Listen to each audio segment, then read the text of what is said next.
Good afternoon. It's Friday, the 12th of April 2019, just after 1 o'clock. Welcome to UK Column News. Your host today, Mike Robinson, myself, Brian Gerrish, and we're joined by David Scott. David, of course, reporting with northern exposure from north of the border in Scotland. Well, we are very, very sad to say to our audience today that Robert Greene died yesterday in the early hours of Thursday morning. And that follows, of course, immediately after our Wednesday report, where we said that he was very poorly indeed in hospital with cancer. We can say that Robert passed away very quietly and peacefully. But of course, many people, including ourselves, very, very sad to lose this tremendous campaigner. Now, I know David Scott would like to say a few words. I'll just bring in some of the images that we have of Robert Greene, which help us form really a picture of his tremendous work campaigning. And of course, we must go back to the really outstanding work that Robert Greene did to highlight the case of Holly Gregg. This is a family that Robert supported over many years to try and get justice for Holly Gregg following her abuse. And Robert certainly paid the price, because ultimately he was to be put in prison. This was a lighter note because we reported that he'd left Aberdeen court with 250 hours community service. But people should remember that this is a man who spent time in prison and 250 hours community service as a result of simply trying to expose the abuse of children and the subsequent cover-up of the abuse of children by people in positions of power and influence, not only north of the border in Scotland, but of course in England and Wales as well. Now, Robert was quite a character. Many people will know, of course, that he was very keen on playing the guitar, and he was particularly keen on singing. I'm told country blues is the correct description of music, which he really liked. This is a picture of Robert, one of the happier moments, playing at the UK Column Christmas party at the George Hotel in Plympton, Plymouth. And somebody sent us this interesting little anecdote here that apparently whilst he was in prison in Scotland, the prison officers loved Robert playing guitar and asked him to do so. But that apparently resulted in a bit of a backlash from the Scottish Justice Secretary, Kenny McCaskill, who, according to this little story, subsequently helped to ban guitars, I think for a while, in Scottish prisons. Now, what did Robert say in his final few days? He said this: he'd like to thank all of his supporters for their kindness and the support that they gave. And his key words were that he asked for people to continue to fight injustice wherever they found it. And I think that's a very, very poignant statement. David, we're really going to miss Robert because he was such a gentleman and such a devout and committed campaigner for child abuse. We will miss him indeed. He was a gentleman. He was an extremely kind man. He's a man I'm proud to call my friend. And he was also the life and soul of any group. And there were many laughs. I first met him while visiting him in prison in Perth. The second time he was thrown into jail, which seemed to be simply because the authorities were frightened he might release the names of the members of the Violate Club, the fetish club founded by an Airdrie lawyer. And he served 96 days in remand in Perth. And I went to see him on many of those. And every visit, despite the circumstances, every visit was full of laughter and a lightness of heart and a courage that inspired many. His musical tastes were slightly tangential to mine, but we share the love of the blues. And he on the journey back south, taking him home to Warrington after he was released from prison, we were talking about his musical tastes, and he said that he had once met Sister Rosetta Tharpe, the blues and gospel singer, and he was so impressed and overawed by this, he was dumbstruck and couldn't even say hello. So if you can imagine Robert Greene dumbstruck, I think that was the only time it ever happened. Okay. David, thank you for that. I'll just say that we have been receiving a lot of emails from people saying how sad they are that Robert has passed away. This is just one of them, where a lady has said to us that she's written a little paragraph to the House of Lords asking if they'd heard about Robert Greene, that he campaigned for justice for Holly Gregg, who was abused in Scotland, and that Robert went to prison for distributing leaflets in Perth, Scotland, when he was standing for Parliament to publicise the Holly Gregg case. She goes on to say that he stood up against a very powerful person, a powerful adversary, the Right Honourable Dame Eilish F. Angelini, Principal of St Hugh's College, the top lawyer in Scotland. And she also says, just to remind you, Brian, of how you told about the prisoners cheering, and we know this is true, that when Robert left prison, the prisoners were cheering. I believe there's a film with a scene like that, but his was clearly respected for the work. And many people have put up their own little tributes on the internet. This is a very, very poignant little film clip which you can find, so well done, Brenda. And we'll just say many people are asking us about funeral details. It is a little bit early for that, but we promise we'll make it known when we can. And also, if you go onto the UK Column website, you'll find centre page an article, Robert Greene Remembered, which David Scott has produced. So thank you for that, David. And I'll just show on screen, we have received today a few cards and a couple of cards and a letter for Robert. We will not open those. They will be passed on to Robert's family. Yes, okay. Right. Let's move on to, well, Julian Assange obviously is the big news story in the mainstream media at the moment, being picked up yesterday from the Ecuador embassy. Everybody has seen that, and lots of commentary about that over the last day or so. But I thought I would just show what happened in the House of Commons yesterday whenever Theresa May announced what had happened. With permission, Mr. Speaker, I would like to make a statement on yesterday's European Council. But before I do, I am sure that the whole House will welcome the news this morning that the Metropolitan Police have arrested Julian Assange. Arrested for breach of bail after nearly 7 years in the Ecuadorian embassy. He has also been arrested in relation to an extradition request from the United States authorities. This is now a legal matter before the courts. My right honourable friend, the Home Secretary, will make a statement on this later, but I would like to thank the Metropolitan Police for carrying out their duties with great professionalism and to welcome the cooperation of the Ecuadorian government in bringing this matter to a resolution. Mr. Speaker, this goes to show that in the United Kingdom, no one is above the law.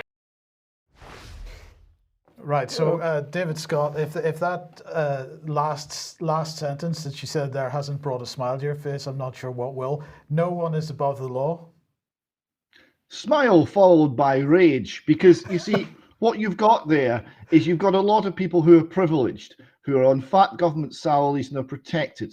And we know the sort of things that have been protected from standing justice regarding the sort of things that Robert Greene campaigned against, the rape of children being part of it. And they can sit there and shout, hear, hear, where one man who's an outcast and is alone and has the entire power of the state after him is finally caught, that this is somehow the rule of law. That's not my understanding of the rule of law. The law should apply to everybody, the great and the good, and to some extent in proportion to what is expected of them. Those who claim to rule over us, who claim the right and the power to rule over us, should be held to the very highest standards, and that's not happening. So yes, I don't like that, this baying mob talking about one man. Indeed, and I just we're going to come on to mainstream media coverage in a minute, but I mean, I just wanted to get your thoughts on Assange, on WikiLeaks, and what he represents, because he says that he is a publisher. WikiLeaks is a publisher.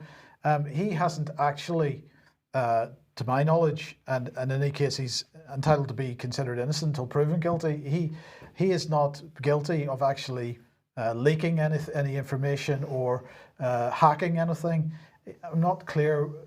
This absolutely, and many people have said this, seems to be an attack on whistleblowing as in principle. I find it difficult to separate this from the stuff that we've been talking about this week with respect to the online harms white paper and the general shutdown of free speech.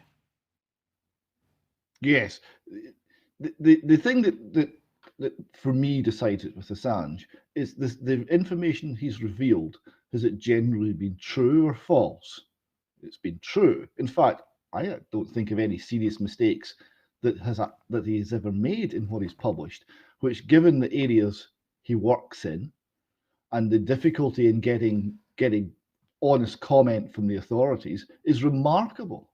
So if he's publishing things which are true, under what law is the truth a crime? Yes, that's a very good question. It's increasingly becoming a crime.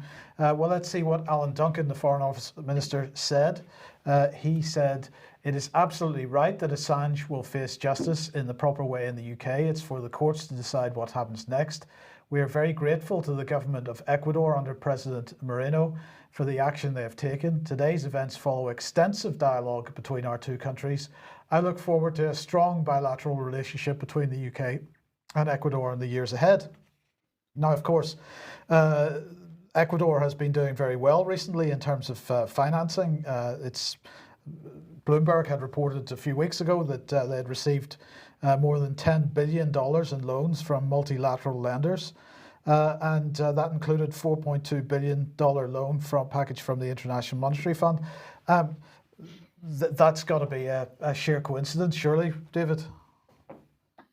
I was astonished at the number of coincidences that related to very large loans to the Ecuadorian government. In fact, one just a few days ago, some hundreds of millions of dollars to support their domestic welfare programs. And Alan Duncan said he looks forward to a strong bilateral relationship in the years ahead. That sounds like a quid pro quo to me. That sounds like, give us Assange and we'll see you right. That's how it sounds. Yeah. Yeah. Well, and I'm sure that's the case. Let's not be squeamish about it. Ecuador's been bought off, and the timing at the moment is just incredible, isn't it? Absolutely, absolutely. So, well, I just wanted to highlight the Daily Mail here because the Daily Mail in particular, Brian, for me, stands out as being the most despicable newspaper publication in the UK at the moment. And the reason is because if we go back to 2011 when the Leveson inquiry was going on, and just to remind everybody, the Leveson inquiry was an attack by the British government on the freedom of the press in this country. And it was the Daily Mail, under its previous editor, that took up the cudgel and really went after the Leveson inquiry and exposed it for what it was. 13 pages in the Daily Mail, they took a stand, a brave stand at that time. And here we have today's front page. That'll wipe the smile off his face. So they are attacking Assange, absolutely, apparently not appreciating the implications that this has for the Daily Mail itself and every other publisher in the UK. Nonetheless, that'll wipe the smile off his face. My question is, what has happened to the Mail since Paul Dacre left the company? Because, in an editorial sense, because it has done 180 degrees, as far as I can see, in general, in terms of its editorial policy. But the Daily Mail also takes the biscuit for the most pathetic piece of fake news with respect to this story, and that was on yesterday's Mail Online. And this is what they published. Muckipedia. Julian Assange smeared feces on walls of Ecuador's London embassy during his 7-year stay, country's interior ministry claims, following Wikipedia founder's arrest. Now, David, can you see the deliberate mistake in that particular headline? You're utterly speechless. I'm astounded. What is this? Right. First, well, it's not Wikipedia for the start. Exactly. It's WikiLeaks. Exactly. Right? And then And in Muckipedia, what is that trying to say? Who writes this rubbish? Right. So my question then, David, is, what has become of the Daily Mail? That many people had many criticisms of the Mail over the years, but they have over the years exhibited a certain standard of journalism, which in the past 5-6 years has completely gone down the toilet. When we started doing this for your UK column, and we started to look for the mainstream press telling the truth, a hugely disproportionate amount of it came from the Mail. Right? There was one area they were blind on, and that was child sexual abuse by politicians, and we know why they were blind on that. But in every other regard, they were the Mail and the Telegraph. If there was going to be any truth told in this country, it came from one of those two publications. The demise of this paper over the last, it's been very rapid, last 6 months or a year, something like that, is very sad to see. Yeah. You any thoughts? Well, only to say, I've just forgotten the editor's name. Paul Dacre. Paul Dacre. That Paul Dacre, yes, took a huge risk by that massive exposure of common purpose and the corruption of the whole Leveson procedure, the paper has definitely changed since then. I think it's been taken over politically, and we're going to be discussing more of how this political takeover works. But it's simply now a spokespiece for the government. Yes, right. Now, before we leave Julian Assange for now, I've been told Patrick Henningson's been on the phone this morning, and he's told me of an all afternoon protest outside Belmarsh Prison beginning at, well, probably 12 p.m. on Sunday. So it'll be all afternoon, but people will be there from about midday. This is to at least present a public view that there should be no extradition to the United States. It's a non-aligned protest, multiple organisations. So this is a case of all hands on deck. So if anybody would like to go to that, that will be outside Belmarsh Prison on Sunday, beginning midday. Okay, let's move on now to, Mario Draghi. Mario Draghi, of course, the head of the European Central Bank. And he was making some comments on Wednesday afternoon to a briefing. He began by saying the board of the European Central Bank has decided to keep interest rates at zero for the rest of 2019. So David, he made another comment, which I'm going to show you in 1 second. But before we get on to that, I just wanted your thoughts on 0% interest rates in the Eurozone, at least, for the rest of the year. And the other thing that he said, by the way, was that they're going to look very seriously at whether they'll continue this policy of charging negative interest rates for any banks that hold deposits at the European Central Bank. This apparently is causing them too much trouble, so they're going to look seriously at that. But basically, the printing press is continuing. Yes, the policy, let's be quite clear what the policy is. The policy is you point the printer at the window, you load the paper in, you get a photocopy of €1, you send it to the printer, and you hit 1 million, and you just keep doing that. That's it. That's the policy. It'll be fine. It's called modern monetary theory. It'll be fine. Don't worry about it. None of the things we ever learned about how economies work actually happens anymore. It's all going to be fine because zero interest rates basically suggests that there's no difference between now and 10 years in the future as to whether you value £100 now or £100 in 10 years. It's based on something which is completely and utterly incoherent. This will not end well. By saying that we're not going to put up interest rates, and we're seeing the Fed now reverse its interest rate increase policy, that their rates are going to come back down. They're admitting that the whole stimulate the economy to create demand to solve the Great Recession has failed. The next recession is starting to bite. They only have one solution left, which is money printing. That's what we're going to get. Well, it gets better because he went on to say part of the structural weakness caused by this overcapacity in banking, which is not an overcapacity in the production of credit, it's overcapacity in terms of the number of people, the number of branches and costs. Okay, so David, it's not an overcapacity in terms of production of credit. It is an overcapacity in terms of the number of people, the number of branches and costs. So what he's saying there is we've got to close more branches of banks This, of course, has the impact of making cash less available. So we're heading more and more towards a cashless situation. In a cashless situation, of course, there can be no run on the bank as such, because the bank simply switches off the ability to use your cards whenever it suits them, or they can put limits, credit controls on what you do. So this is a pretty dangerous statement, in my opinion. Yes, it shows that the banking industry is morphing into something we haven't seen before. This is all new territory. I mean, zero interest rates were impossible until they've suddenly been made possible by central banks.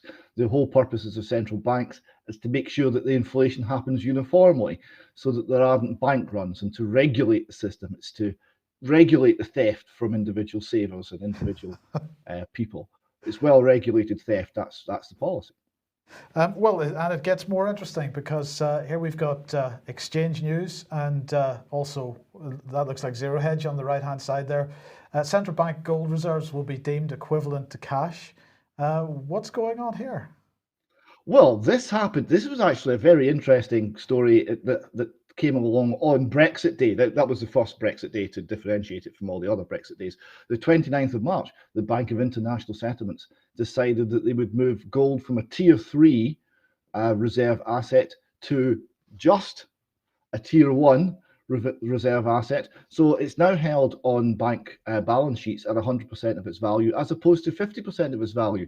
So the banks that are holding a lot of gold have suddenly got a hugely increased asset base from which they can generate more loans. Apparently, this means that the Russian banks, if they wanted to, could put an extra several trillion, 4 trillion rubles into the Russian economy, because their gold reserves have gone up so much in nominal value. So that would be an interesting development. Gold is money. Who knew? Well, yes, indeed. And China, of course, Russia and China have been buying up physical gold, real physical gold. So they're probably in a better position than most. But is this an indication that that the banks are feeling the need to shore up their balance sheets with real physical metal because, well, things are approaching a cliff edge, perhaps? At the end of the day, there is only real physical metal, because everything else is based on confidence and paper. At the end of the day, when the situation really gets bad, you're left with gold, and you're left with silver, and you're left with nothing else. So the fact that this is being remonetized by the Western banking system, I think, is significant. There was a wonderful video some years ago by Dominic Frisby called Debt Bomb, where he was presenting a song in the person of the President of the United States, doing a State of the Union speech, and they had 2 strippers beside him. And when they'd finished the dance, all that was left was gold coins covering the bare essentials. And that's a metaphor for our financial system. At the end of the day, all you have left is gold. Yes. Okay. Well, now Adam Garrie on Eurasia Future has published this. We are all Julian Assange, and he's saying international law, the guarantee on human rights, and the right to free speech, the right to blow the whistle on criminality, and the right to freely publish all exist in theory, but they do not exist in practice. A cost-benefit analysis taken by the state in order to determine whose freedom is worth spending time, money, and effort in order to stifle, and whose freedom is simply not worth expending effort on in order to quash. So he talks about the monopoly on violence, and he's saying if someone challenges authority by confiding in a family member of his or her disdain at the powers that be, few states would enforce their will against such an individual, for the very simple reason that the individual's free expression is known only to one person or a very small group of people who have no desire to amplify the initial expression. If one uses his or her freedom to shout anti-authority statements on the pavement, such a person may experience a temporary and largely inconsequential punishment, a small fine or so on.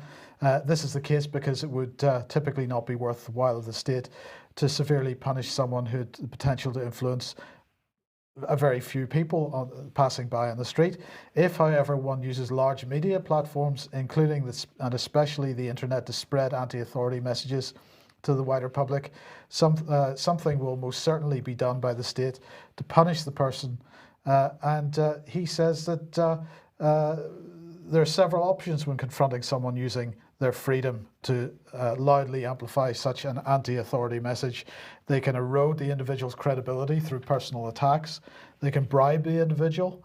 They can use state power over capital to harm economic welfare. They can arrest, try and punish the individual based on falsehoods or technicalities. They can arrest, try and punish the individual by plainly calling him a traitor, security threat, or a terrorist.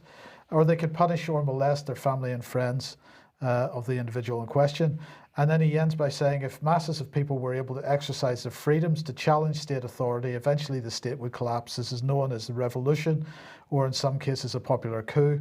Therefore, in order for a state with a discontented population to survive, it will eventually use its monopoly on violence to stifle those who exercise freedom to challenge authority. He has some good points there, David, does he not? That's an excellent and very insightful piece. I like that a lot. This the idea of cost-benefit analysis. In Scotland, we've seen this in terms of what happens before the courts. Well, the verdict will be the verdict that fits, not the truth, not justice, not right, but the one that's convenient, that fits the narrative. The narrative is the state as a large warm blanket giving you a hug. If you say something that is against that narrative, you will be found guilty on some basis, probably breach of the peace, because you are challenging the authority and you're challenging the understanding. The fact that you might be telling the truth, it doesn't seem to factor. Absolutely. So we would encourage everybody to go and look at that article. But why am I bringing that in now? Well, of course, this week we've been talking about the shutdown of free speech in the UK, particularly following the release of the Online Harms white paper by the Department for Culture, Media, Sport and the Home Office on Monday. Well, apparently newspaper editors have been writing to the Department of Culture, Digital Media and Sport to try and get some clarification on the implications for them. And they've had a letter back from Jeremy Wright, who's the Secretary of State for Digital Culture, Media and Sport. And he says, Dear Ian, thank you for your letter of 23rd of March regarding the government's Online Harms white paper and press regulation. He goes on to say this. As you know, we published the white paper this week, and I want to reassure you that the government's stance on press regulation has not changed. A vibrant, independent, plural and free press that is able to hold the powerful to account is essential in our democracy. The white paper sets out an ambitious and comprehensive regulatory framework for tackling online harms, establishing a duty of care between companies and their users, and requiring them to take proportionate and reasonable steps to protect users from harm on their services. This will be overseen by an independent regulator.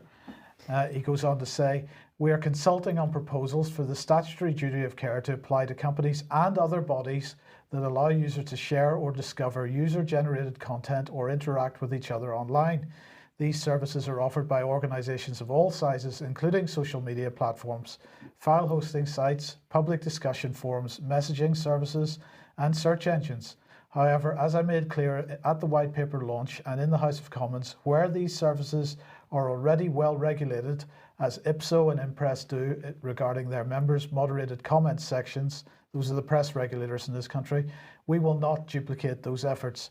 So that's what Jeremy Wright had to say. Yours ever, Jeremy. I just wanted to get both your thoughts on this, because what he's clearly saying there is, don't worry guys, you, the mainstream press, are being well looked after. A lot of this will not apply to you, but it will apply to organisations of all sizes, from big social media platforms right down to people that are running online forums.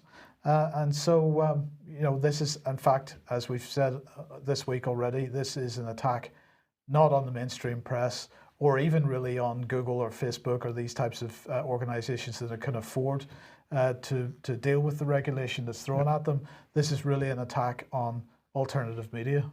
Yeah, and of course it's produced on this. We're really looking after you. Don't worry. We're your best interest. This is reasonable. This is the thing that needs to happen to prevent you suffering harm. Very dangerous the way this is being slipped in, I think. David. I would say that the sort of regulation that the alternative media has, which is peer review, things are put out, comments come back. If mistakes are made, we're not normally short of people pointing them out. It's much more effective than the state-controlled regulation, which is politically driven and politically motivated. So whilst nothing's perfect, I'm quite happy with where we're at. Bringing this in means that we're going to be seeing political control over what could be said, and ultimately that means what can be thought. Absolutely right. Now, I just want to point everybody to this on the UK Column website. You will get this at ukcolumn.org/censored. This might give a couple of people a headache if they watch it, but basically this is quite a long page with a timeline with some video clips in it and so on. And basically I'm asking the question, how did we get to this point? And so the point of the source point that I've chosen is David Cameron's speech to the United Nations General Assembly in 2014. And I've chosen most of the main items that have happened since then to try to give people an impression of how we got here. There's more to add to this, but in the meantime, I would like to encourage everybody that can to share this as much as possible. That's the big statement, Mike. You've produced an excellent article. People in the chat box are just saying, well, how's the UK column going to cope with this threat of censorship? Well, it's not how we cope with it. It's really how our audience copes with it, because we rely on the audience to help disseminate what we're talking about. So the censorship isn't just of one organisation. It's a censorship of everybody unless people start to do the job themselves, talk with friends, email, share the links. Very important. Absolutely. And coming back to the mainstream media for a second, because we've seen a lot of consolidation in the mainstream media over the last 5 or 6 years. And here's another example of it. The Times and the Sunday Times, well, they have been they've applied to the Department for Digital Culture, Media and Sport to merge their journalistic functions. So Jeremy Wright has written this. On 10th of January 2019, News UK submitted an application to vary certain conditions put in place in 1981 by the then Secretary of State for Trade. The changes proposed by News UK would allow the Times and the Sunday Times to share journalistic resources subject to the agreement of each newspaper's editor. And Jeremy Wright then went on to say, I've considered this application in my quasi-judicial role regarding media merger cases, because the Times and the Sunday Times up until now have been completely separate organisations editorially with different separate staff and so on. And this is seen therefore as a merger of two media organisations. And he went on to say, I've concluded that there has been a material change in circumstances since 1981 that warrants me considering the application.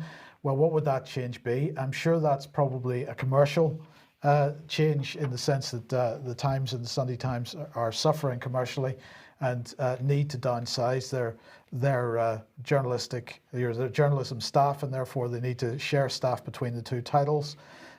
He said, I've asked DCMS officials to discuss these issues with News UK and consider new proposals from News UK to update the proposed undertakings to address my concerns. And this is because he was concerned that governance arrangements which were agreed in 1981 are no longer suitable. They lack clarity and certainty over roles and responsibilities. He said, should News UK be able to offer revised undertakings that meet my concerns, I will, as required in legislation, consult on the final form of the undertakings before deciding whether or not to accept them. But basically, it looks like he's prepared to accept this merger. So once again, David, we see consolidation within the media industry, and well, if they shed a load of staff, where are they going to go to? We're going to see more heading into sort of PR companies, and this, more control of the narrative, therefore.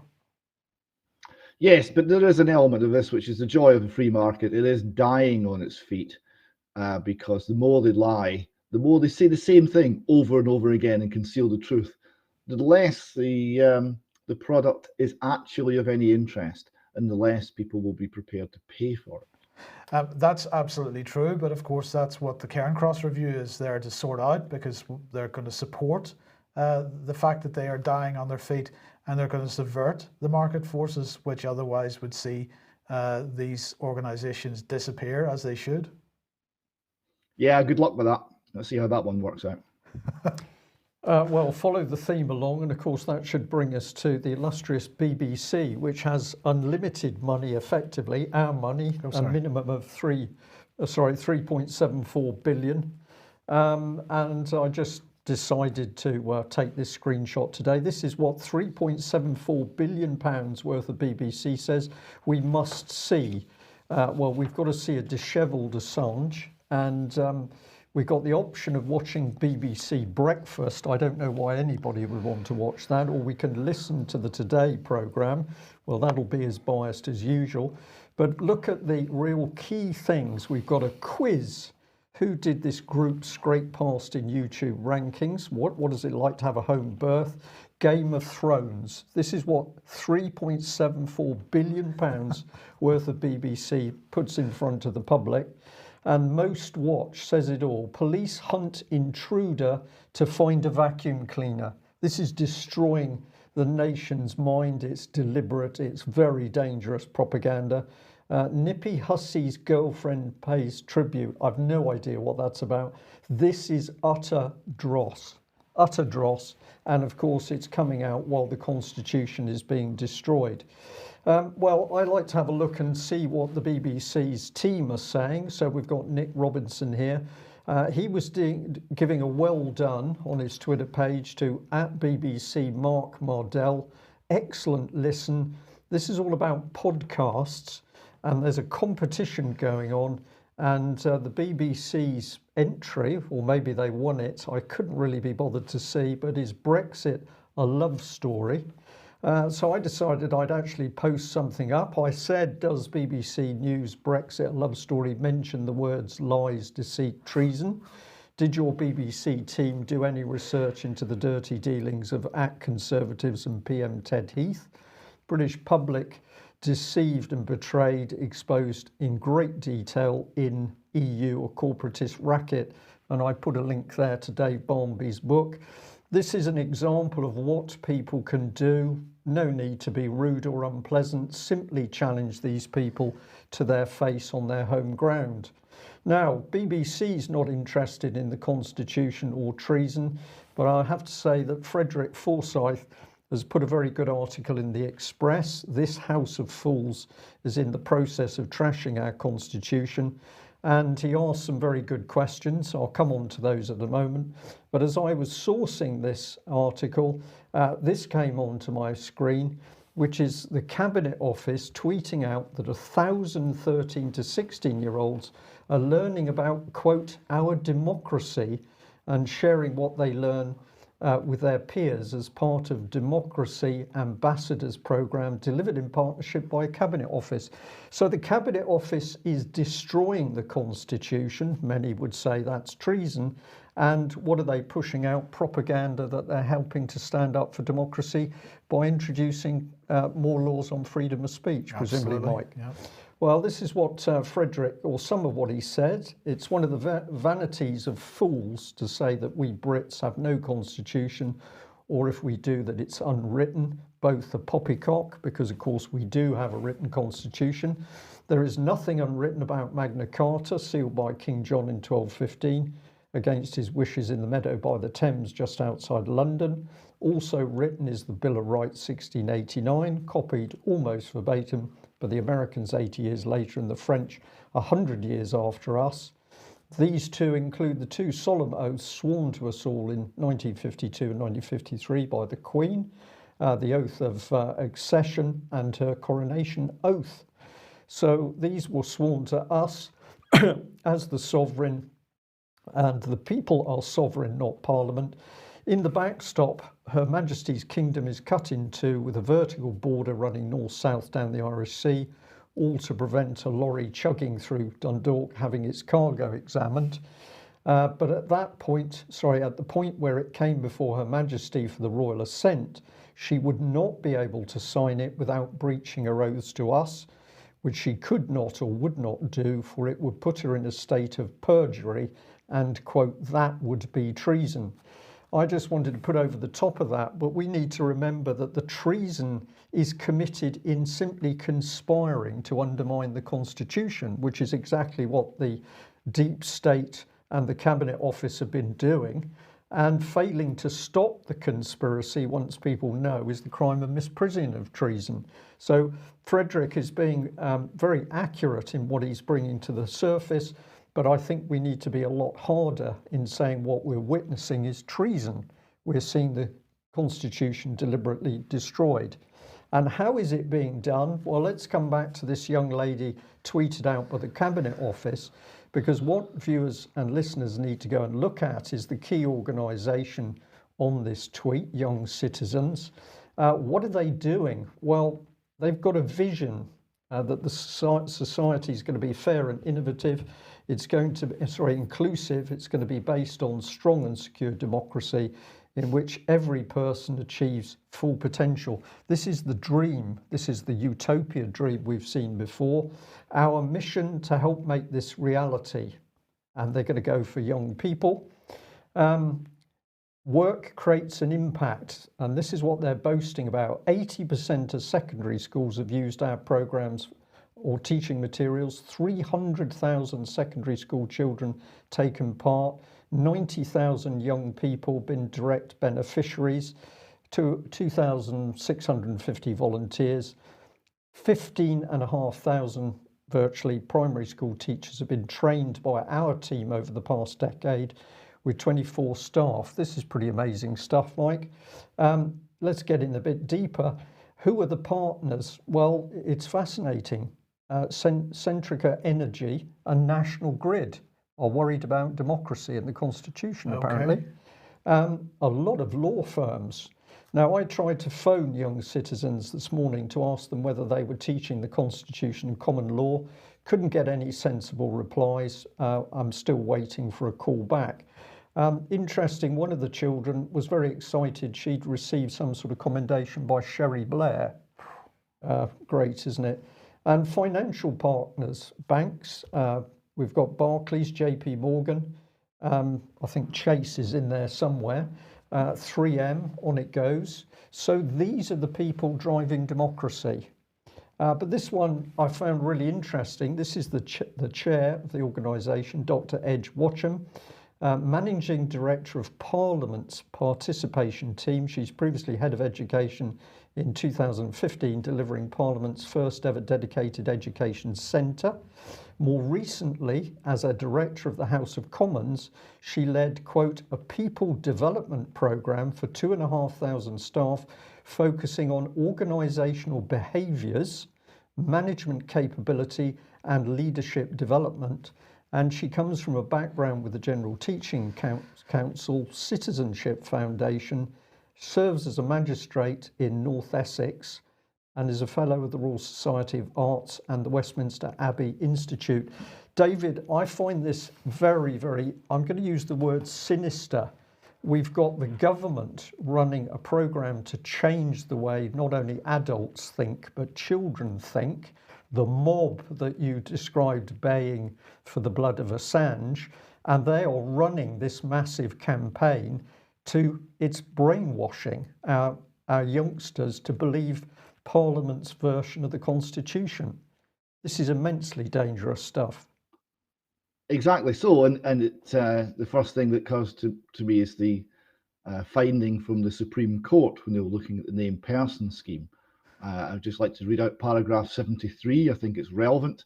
They said, the first thing that a totalitarian regime tries to do is to get at the children, to distance them from the subversive varied influence of their families and indoctrinate them in the ruler's view of the world.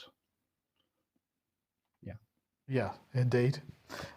One thing's for sure, we will continue digging on this subject. I'll be very interested to see whether I do get a call back from that organisation, because my first question is going to be, do you teach common law?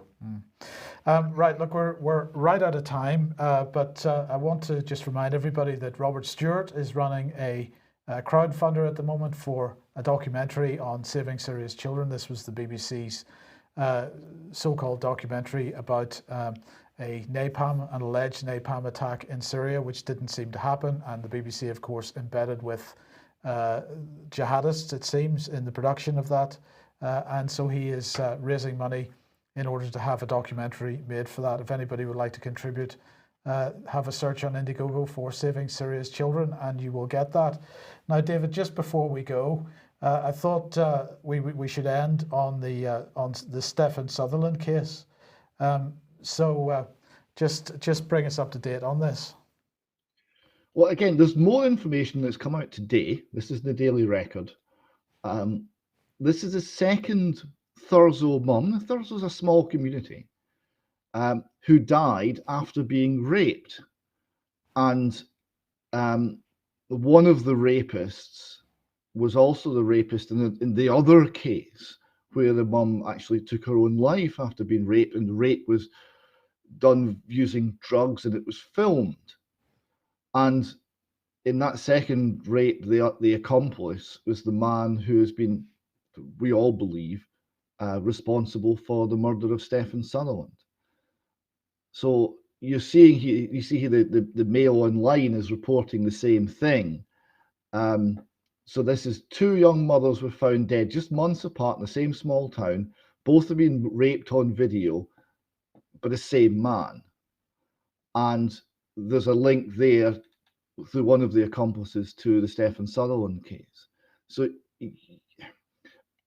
and we've been contacted by another resident in that area who's been visited by the police to search his house for guns, which he doesn't have, and he's been told that this man who's accused of, who we believe killed Stephen Sutherland, who's currently in jail and is due to get out, that he's accused of plotting to kill him. And he said, I know nothing about this. So there's this bizarre relationship between this horrendous criminality with rape and murder and the police in Caithness. So what's going on? It means that Caithness is a community living in fear. This is not how we are meant to live. Indeed. So we'll just end by reminding everybody of the article that you wrote on the UK Column website, Stephen Sutherland, The Unanswered Questions. 25-year-old Stephen Sutherland went missing on the evening of Friday the 6th and Saturday the 7th of September 2013. He was last seen alive at a house in Shilga Road in Caithness town of Libster. His body was found 10 days later on the shoreline. It just seems incredible that this still has not been solved after this amount of time. Not solved, not investigated. There's been no progress. The unanswered questions remain unanswered. Yes, okay. Meanwhile, we see our politicians sitting in the House jeering and booing and talking of justice. I think it's pretty obvious what's going on. And once again, I'm going to say that, of course, Conservative MP Nick Bowles, as was, and another Conservative parliamentary candidate, Danny Kruger, both said to public record just a few years ago that the Conservatives plan to introduce creative destruction and chaos in Britain's public services and institutions. We are watching it. We should not be surprised. That's it for today's news. Thank you very much for joining us. Thank you to the people again who've sent in cards for Robert Greene. If people would like to do that, we shall pass those cards and communications on to Robert's family.